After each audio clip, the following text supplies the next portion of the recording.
बेवफा नहीं कदरते कइले प्यार के जो बेवफा नहीं कदरते कइले प्यार के तोरा के दिहनी अपन दिलावा शीशा के जैसन दिहले तो जो बेवफा नहीं कदरते कइले प्यार के जो बेवफा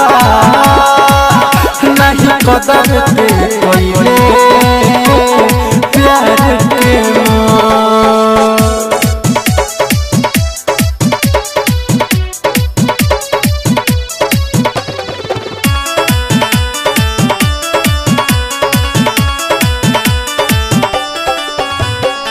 रतिया प्यार के बतिया सब भूले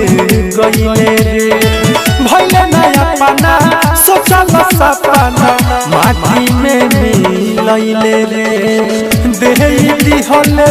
कमरे कहिले अखिया नमरे रोई दिन रात हमरे जो बेवफा नहीं कदरते कइले प्यार के जो बेवफा नहीं कदरते कइले प्यार के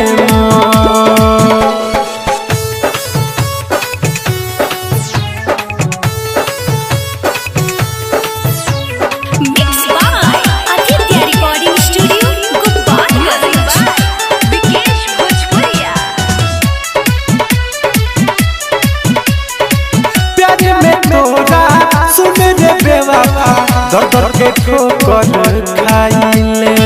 छीनले हमारे खुशियाँ सारा चैन से न रह पाइले कहता दीपक दीवाना रे हम के कइले बेगाना रे निक न लागे खाना रे जो बेवफा नहीं कदरते कइले प्यार के जो बेवफा नहीं कदर